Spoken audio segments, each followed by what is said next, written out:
Hi guys, this is Andrea Smith from Hypnotherapy in Surrey. Today talking about how to feel positive after receiving bad news.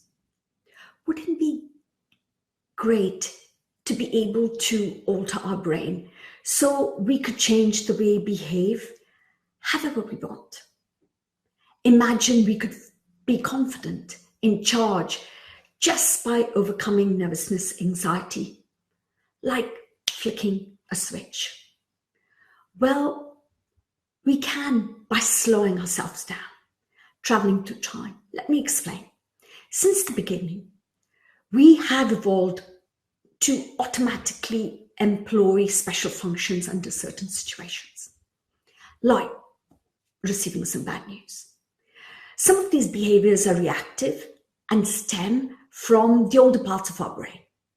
These actions are triggered by emotions. For example, fear and anger could trigger the fight, flight, or freeze response. Just as happiness and tranquility could make us feel a sense of safety and serenity. Many people are naturally programmed to remain calm under stress, but most of us are not. Pressures in social situations can feel like our bodies are trying to jump out of its skin. For those who are not predisposed with calm personality tendencies, there is hope. We can change our body's response to a stressful situation, like after receiving bad news. Before we embark on a journey for change, we must identify what needs to change. What is it about the situation that makes me feel anxious, fear, upset? Ask this kind of question can help us identify the following. Physical sensations. Describe what you're feeling. Write these observations down as soon as possible. Sometimes we don't know what we're feeling, but it doesn't mean that we're not feeling something. This will help identify the core emotions associated with the experience. For example, some signs are associated with nervousness.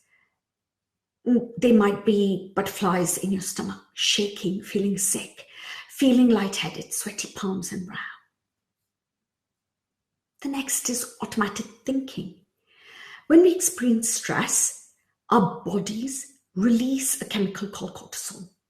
This is a stress hormone that raises our breathing rate, our blood pressure, modulates adrenaline, clouds our ability to make rational decisions. We also are extra vigilant and very alert at this time. For example, an unhealthy automatic thinking might be, that person is not going to like me, or nobody is going to care for my opinion. This could lead to negative thinking patterns. So challenge judgment. Cognitive distortions are beliefs or thoughts, feelings that are made superficially or without proof. This type of thinking is often inaccurate and can reinforce destructive coping mechanisms. We must not believe everything we think. For example, a faulty belief could be, the person isn't inviting me to her party because they want to hurt my feelings. So challenge this belief. That you might say to yourself, this person usually goes out of the way to make me feel welcome. There must be a reason why I wasn't invited. The wonderful thing about our imagination is that we can control it when we want to. We can dream up adventures where we are heroines or heroes, or misadventures where we are victims. Preparing for what is likely to happen could mean the difference between coming across like a nervous wreck or looking cool as a cucumber.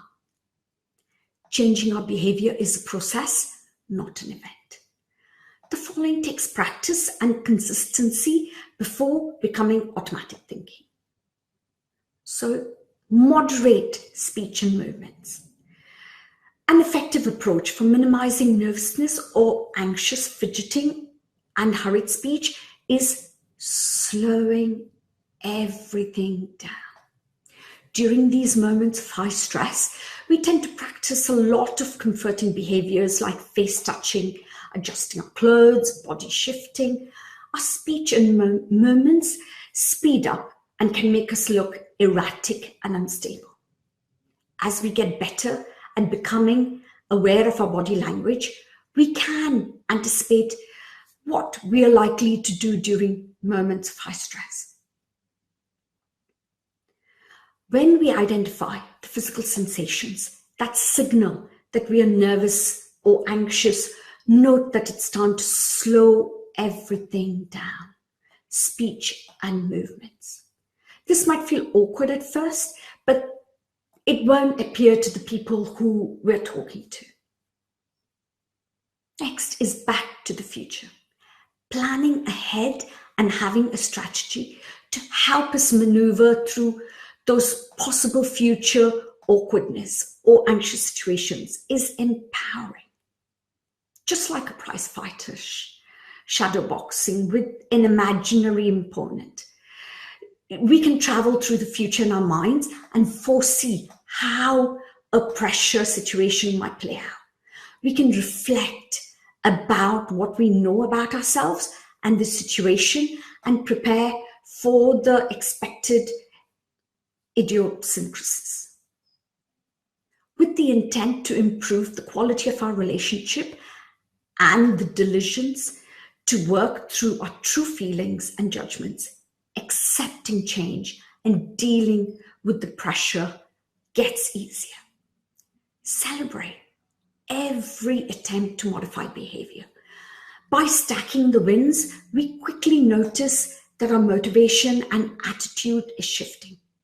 Sometimes we might even crave for these situations, knowing that changes we make may give us meaning to our actions and affects the way we see ourselves in the world. This is a powerful mindset because the attitude is about achieving alignment with our core values. This fuels our courage to meet discomfort with a wise mind. Know how to use and read body language and facial expressions. It elevates and accelerates our communication skills. So the tip for today is take your time to make positive changes. You are worth it. Thank you for watching and look forward to speaking to you next Wednesday. Bye for now.